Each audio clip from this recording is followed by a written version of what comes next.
Okay, good evening and welcome everybody to today's discussion on conquering envy. So that's what we're gonna just go over and look into in some brief detail today. And I think this is really relevant topic um, because unfortunately today we live in a world where envy is just like cat.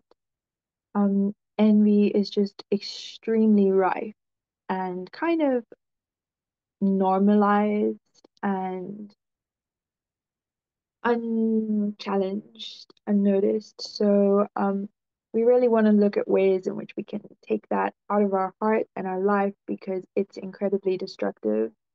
Um, it destroys our relationships, it destroys our healthy sense of self-esteem and understanding who we are, and a lot of future opportunities and future well-being.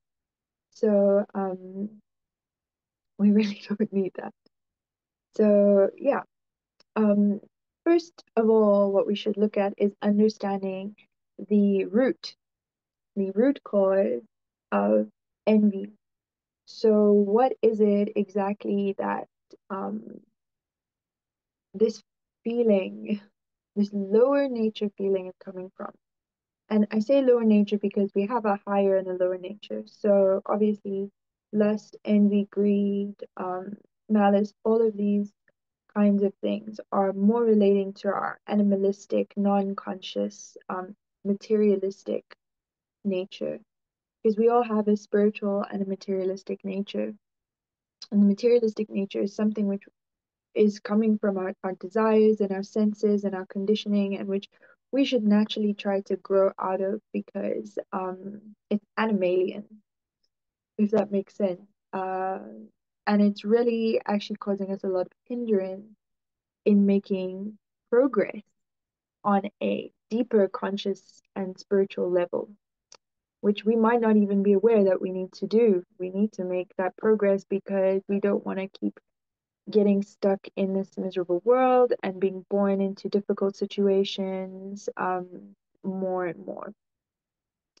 Just the conditions of this world, as you can see, are kind of deteriorating. So, in the whole Vedic philosophy, we want to stop the cycle of reincarnation, which is being here and continuously being reborn in this world and get out, which, that is just all a product of envy, why we even came here in the first place. So, envy is kind of rooted in a sense of dissatisfaction with what I have, what you actually naturally have. Dissatisfaction is also a product of the mode of passion, where we're just never satisfied. We're always wanting something more, and a little bit too much, like to the extreme. So, satisfaction is a quality of the mode of goodness, and it's a state of mind that we should learn to cultivate. And there's a lot of things that we can do to get there. For example, envy is also caused by a lack of gratitude. So when we are dissatisfied with what we have, and we also have a lack of gratitude for what we do have, it is very likely that envy will develop and kind of grow over us. And that's not something that we want because everybody needs to be able to acknowledge the reality of their situation, the truthful reality, which means also acknowledging the things that we do have that, to be grateful for. So, in this world, we're under very tight grip of karma.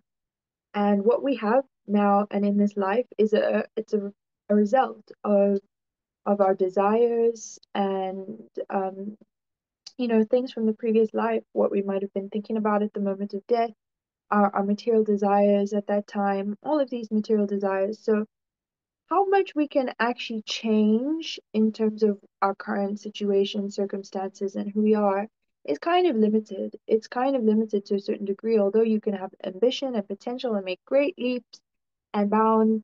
That's of course possible. To a certain degree, there is a limitation, and that's just something that we kind of have to work with, especially when you do certain spiritual practices like mantra meditation, you actually can reduce and kind of delete karma's effect on you, and you can start changing your karma. But there's always a small degree of it that won't really budge. So we can still change that karma. We can change the future karma of what we're going to receive by adjusting our mind and our attitude and our activities in the present. And that is very empowering if we start to think about things in those ways, that there are still consequences to our actions. There's things that are coming in the future where we should be more conscious about our activities and our attitudes in the present and still try to be the best version of ourselves for our own long-term benefit, and especially also for the benefit of those around us. Because everything that we do bad to ourselves also affects everyone around us. And that's kind of selfish if you have negative habits or beliefs or mental activities or conscious patterns that you don't make an effort to reduce, change, improve, and grow from, then you're being kind of selfish and not considering the impact that you have on other people, for which there is also obviously karma and consequences, whether we're conscious of it and acknowledge it or not. So, some of the resulting effects of envy can be, on other people is that, first of all, we've understood that it causes us a great sense of dissatisfaction, that it comes from a lack of gratitude. Dissatisfaction is never a nice feeling to have, but that takes a mental adjustment. In terms of how it affects other people, because envy is in relation to others usually, is that we actually end up neglecting people that we could be showing love and affection and positive higher personality traits. Um, we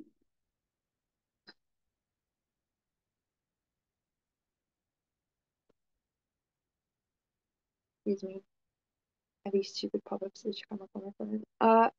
So yeah, it causes us to neglect people that we could otherwise be showing positive affection or consideration towards, because we're just kind of putting ourselves and our sense of dissatisfaction and self-loathing in the center. So we're not paying attention to others around us, their needs, their sensitivities. It causes us to leave people in vulnerable situations because that act of considering and acting on envy uh, causes us to not consider, what good or bad positions other people are in and how we affect or facilitate that. So we might, step in front of someone or take something which is generally owed to someone out of envy and not consider what would actually effect it would have on them when they didn't rightfully get whatever it is that we were enviously acting on to take from them, you know? Um, and that could leave them in a vulnerable or bad situation, especially vulnerable, the use of that word, because this is someone who's not considered and considered, thought of, protected. That's a vulnerable person. So envy kind of causes us to steal. It's a kind of theft when we act on envy because we steal that which belongs to, is known for, or is naturally, positively, karmically owed to others. Um, it's stealing. So there's a consequence for that, of course. Um, and this is sometimes what others actually deserve, what others deserve from goodness, from good actions, from an accumulation of pious activities and habits, things that you might not even know, how someone actually deserves something that you might be envious of in them that maybe you didn't, or maybe you're just not acknowledging how it comes to you in a different way, um, from their actions in purity as well. People may accumulate good karma that we become envious of, but they deserve that. So we should not put ourselves in a stealing or thefting state of mind, um, by allowing envy to cultivate and grow in us. It also has an effect of us not appreciating others. When we're envious of people, we don't appreciate them. We don't appreciate the positive aspects that they have, the positive inspiration that they're actually bringing into our life, and the time spent to cultivate the the piety to have that good karma or whatever it is that we're envious of them. It's a lack of appreciation. So we should really try to cultivate an appreciative and a grateful attitude for the things that we have in our lives and for the blessings that others have as well, and appreciate the blessings that others have. And that will help us to be more productive and harmonious and, allow people to be who they are, because we're all unique and we're all different. And that's a good thing. We can't all be the same. We all have something unique and valuable and important to bring and to contribute. So instead of feeling envious towards, what you don't have that someone else has, or, sometimes it just comes out as a subtle desire to just get in front of people, um, and not let them succeed, or, just not let them be seen or known to exist. Um, that's definitely a lack of appreciation for them. And we should rather admire them and push them forward, for what they have and what's owed to them. So then in turn those kinds of things will happen to us as well. If we cultivate that kind of attitude and those kinds of relationships with people, then it's very easy for them to reflect that with us. That's much more humble and loving and positive interaction. Mhm. Okay, so yeah, if we cannot see the benefit of what the universe, God, our great fortune is providing us now in the present, and how to work with it, how to cultivate it, how to nourish it, and how to refine it, then we will develop envy. So we should really make an effort to pay attention to that. What do I have? What has the universe, what has God given me now? What do I actually have? And how can I grow that, cultivate it, nourish it, make it stronger, you know, um, refine it, and make it something that my attention is just drawn towards and working positively with. Because we all have that. Everybody has that. It's just a matter of, energy flows where attention goes. You have to put your attention on it and actually acknowledge it in the first place. So, another positive antidote, that we can apply to overcoming envy is admiration. I spoke about that already. You know, Valuing and appreciating the positive traits that other people have, and their good fortune and their positive energy that they bring and all the nice things about them that we really like. Admiration is an honest and open acknowledgement of what we like or what we might be envious of in other people. Uh, so if it's not like subtle and hidden and like this like uncomfortable hidden feeling, just put it out there in the open, glorify and vocally, openly appreciate people for what they have that you might be envious of, and give them the credit for that. And in this way, we can create a very positive, loving atmosphere and cultivate that in our hearts as well. It will just like squash the envy out of us. We'll just feel just positive vibes. So it also takes compassion, when we actually care about people and what they're going through, what they need, um, how we can assist them or be positive influence in their life. What value they bring into our lives, and the gratitude we have for that, and really being their well wishers. So compassion as well as being a well wisher, being the well wisher of everyone, even of your enemies. Be the well wisher, because that just conquers all the lower nature feelings. It conquers envy. It's such a positive output, you know, how do I wish you well? How do I want you to succeed? How do I want you to be happy? How do I want you to be healed? Um, how do I want you to be loved and appreciated? Um, those are positive outputs of,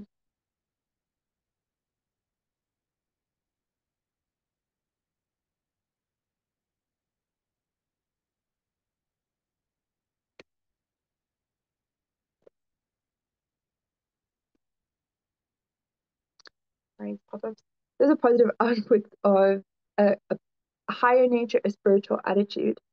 And that's going to cultivate and just produce so much positivity and growth for us because we'll be able to utilize everything that comes our way like to a much more effective level. Instead of ignoring positive things that come to us, ignoring positive traits in people that will nourish our lives and our consciousness and our experience, instead of being ungrateful or unhappy about these things, we can utilize them in a positive way, and that benefits everybody. So definitely, it's quite easy actually, but it just takes mental discipline and mental practice and self-honesty.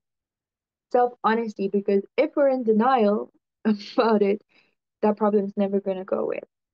And we shouldn't be in denial to ourselves or other people because sometimes these things are very obvious and it just creates a lack of love from other people towards us and from us to other people. And it just reduces our experience of life. It just reduces it. So why? Why do that to yourself? That's self-envy. Just acting in a way which is not conducive or positive for us to grow and prosper and create more positive love and experience in our life. When we stay attached to lower habits and thinking and things like that, that's self-envy as well, not allowing ourselves to grow and succeed and getting in the way of ourselves. So it's not really intelligent. Um, we can also counter envy. It also comes from a low self-esteem. So when someone can't see their own value, when they can't see their own good fortune, when they can't see their own unique traits and gifts and talents and skills, they may spend their mind's energy and time on becoming envious of others. But really, this is where we need to place our attention. So in the previous classes we discussed, like, cultivating self-love, and this is a surefire way to zone in on all of the things that you have within you that you can be grateful and empowered by, you know and focusing on those spiritual qualities that we have, and to develop a healthy sense of self-esteem, because with a low self-esteem there's just that risk of envy which will destroy us and everything around us. So comparing ourselves to others is also just something that doesn't really make sense. It doesn't really work. Why compare? Because everybody is just 100% unique. Everybody is just 100% unique, and they bring what they bring. And that's valuable if people see it and use it as valuable, and they see it and use it as valuable, full stop. And if they don't, it doesn't mean that that value and that skill and that blessing and that talent and that great fortune of that person's existence doesn't exist. It just means we're not valuing it or utilizing it. It does not mean that it's not there. So everybody has that. Everybody has that, and everybody can just shift their attention to that, as opposed to comparing people with each other, or comparing yourself to someone else. Why compare when you're just different to that person? I mean, assessing the differences is a different act to comparing, but comparing is just seems like it doesn't change anything. It's just useful. I mean, useless. It's just useless. So yeah, um, why not take inspiration? Why not take inspiration as opposed to becoming envious? If we see something we like in people, we admire it, we develop admiration, and we take inspiration. You know, And then we figure out our own unique way to cultivate our strengths or new qualities that we would like to have. If it's something like that, someone's a very successful business person, you have a business capacity in nature as well. Instead of being envious, you take inspiration, you take positive inspiration, which means open acknowledgement and admiration of what that person has, and putting small, realistic, achievable baby steps and goals in your life in order to get there yourself. If it's within your capacity, your nature, and your reach. If it's not, then maybe it's just envy. And you can admire it, but you shouldn't want to have it for yourself, because you should work with what you have and then be positive and glow up in that. So we can also counter envy by, having ambition for ourselves, having a plan and a desire and goals for ourselves that we can put our mind and our energy into, by creating detailed goal setting. So, detail the steps you're going to take in order to get somewhere. Um, Put in hard work, energy, and time, so you don't even have time to be envious. Um, and cultivating self-love, as I said earlier, understanding our values and our skills, and putting just energy into being a healthy person, and really glowing up in what we've got and who we are, and what our practical use is in this world. Um, just do that, and then people will appreciate you for what you are, you know. And that's special. It doesn't have to be for something that you're not. You don't need appreciation of being something that you're not. That's just not going to get you anywhere. Not even going to bring you satisfaction. So, also, cultivating a grateful attitude towards God helps us to overcome envy. What has the universe blessed us with? What, all of that. And just really focusing on gratitude for that. So, yeah, be yourself, set goals in your own ways. I want to share a video in which someone who I admire and love so much, very succinctly kind of just discusses this topic. His name is Kanama Kanana Swami. He is a guru. So just hear it out and excuse the time I take to get there. Then technologically, it's not exceptional. Uh, all right,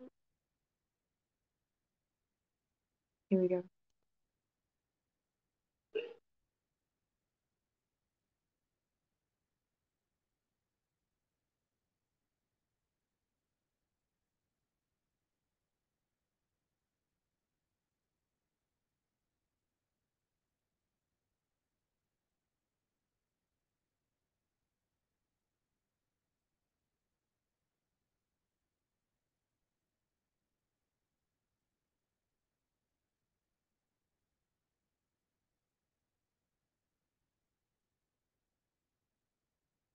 Maybe just a few seconds.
Sorry, that took so long.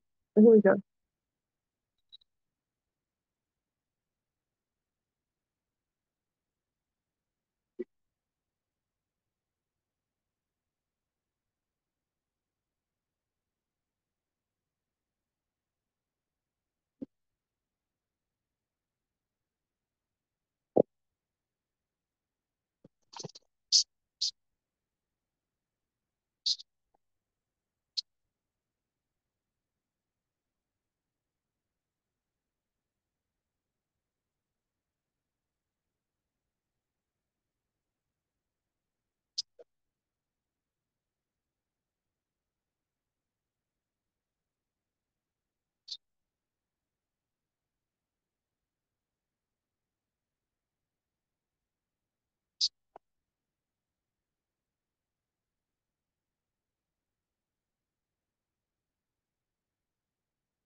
Yeah, I hope that was a little bit informative, very deep and profound understandings that this consciousness of I and mine is also rooted in envy and creates all of the problems in this world.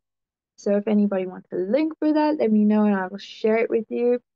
It actually comes from a one long 1 hour discussion that he had. That is great. So additionally, I just want to share some perspectives on from another great personality who I also like to regularly reference is Srila Prabhupada.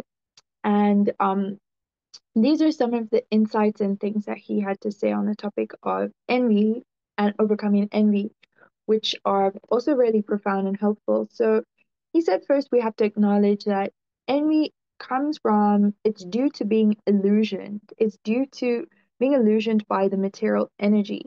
So the material energy in this world can actually distort our true sense of reality of what's really going on because of the emphasis that we place on it and because of the desires that it might bring up and how we think we should act on that. So we should be careful understanding how the material energy works because it can really pull us around and distort reality. Um, Meat eating is also a source of and a great kind of envy because we are not respecting the well being, the lives, and the progressions of other living entities.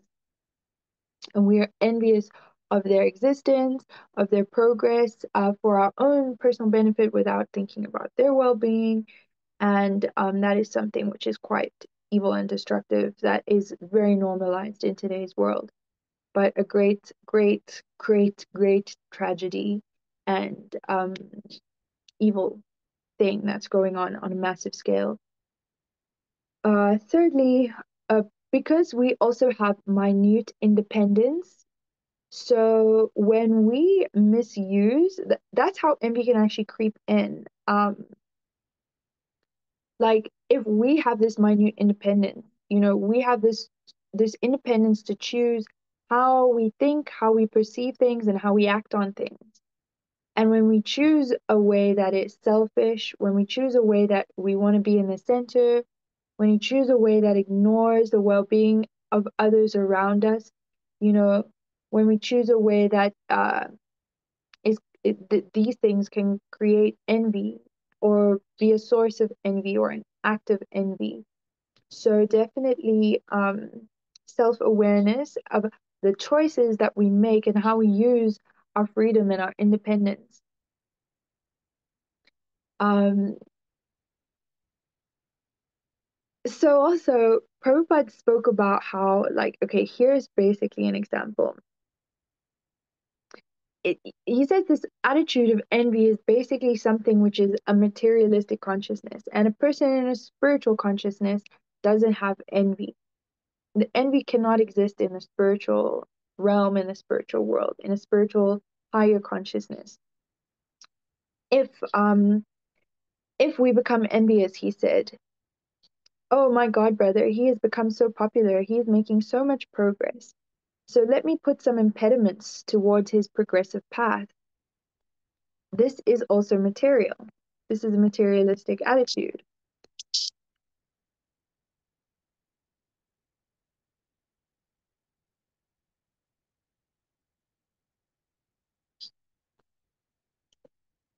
Yeah. Okay, so in the Vaikuntha consciousness, Vaikuntha is a place in the spiritual world. Um, is that if your neighbor, if your brother is prosperous or progressive, then one should think, oh, it's so nice that he has served God so nicely. God is so pleased upon him that he is making nice progress. That's something he said in London um, in the early 70s. So we could just try adjust to that and think about that, those two different varying attitudes towards someone's success or progress or well-being, whether it makes us unhappy, we become envious, and we want to do something, act on some way to stop that, as opposed to being happy for them. So in material life, there's simply envy of others' progress, but in spiritual life, one encourages another. So that is also something that Prabhupada said, which is very, very, very truthful. An envious person cannot make spiritual advancement. So, of course, I mean, if you're cultivating a materialistic, competitive, self centered consciousness, you can't make spiritual progress because spirituality is really based on loving and embracing and caring, putting ourselves out of the center and putting God and the universe and divine principles there in the center. So, also, Prabhupada is really advising, that meditating is a way that we train our mind and take all of the impurities and the dirt out of our heart. And that is the most effective. I mean, all of these mental checks are there, but they are like an addition to conscious meditation. Mantra meditation is definitely recommended as the most effective form of meditation in our very intense, overstimulating, fallen modern society. It's very hard to focus in all the other forms of meditation. Even prayer can be challenging because we might not be doing it with the right attitude, the right approach. We might be seeing, the divine as an order supplier, someone to just make orders from, but that does not really please God or the universe or whoever you're directing your spiritual energy to.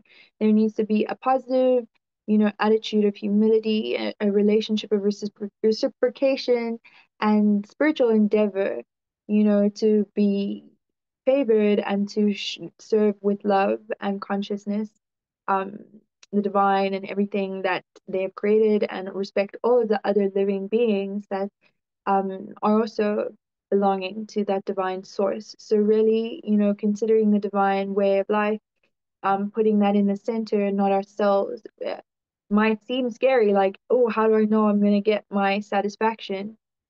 But that's really how you get it, not by forcefully trying to control things and put yourself in the center, be selfish and get things. That's material life. That's how we fell down to this earth place in the first place and why we're here and why we suffer so much. So that is the whole thing that we need to let go of. That's the whole thing that we need to let go of. They say, let go and let God, Jesus take the wheel, whatever, so many slogans. It's not like you just don't do anything, but you make a positive endeavor to please the divine and live in a divine way.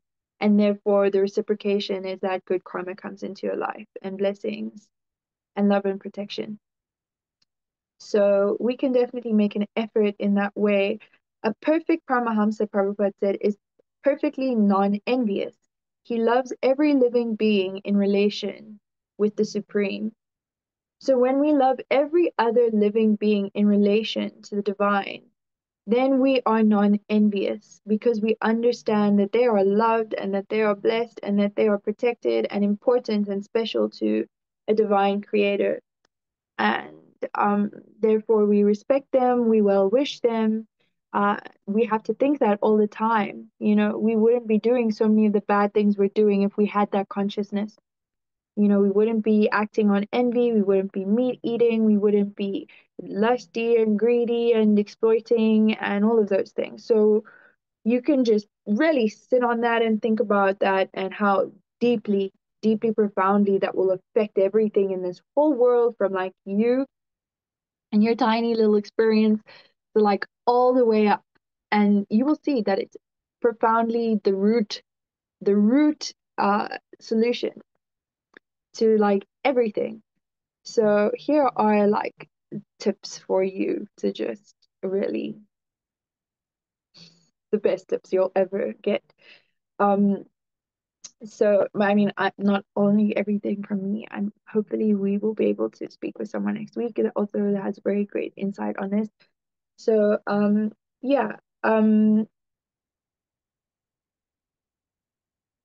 by thinking of others' welfare, we can conquer envy. Prabhupada also said, which we've discussed, and by giving up envy, one also conquers anger.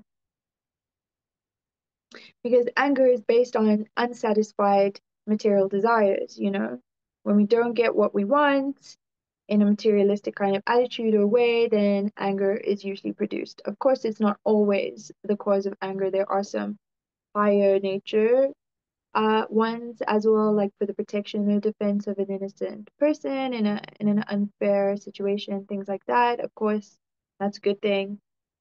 But generally, um, in a materialistic sense, we can start to conquer anger by eliminating envy. By all of these means, methods recommended.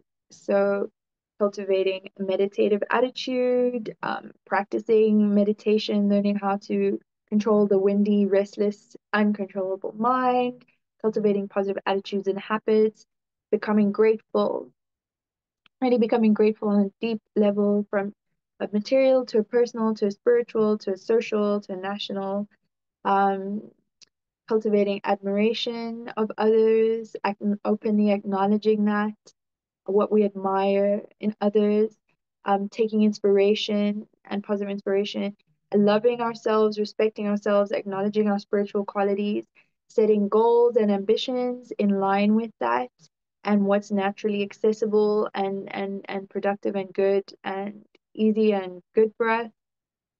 um, Having compassion for others, putting ourselves in others' shoes, and wanting to be the well wishers, thinking of the welfare of others.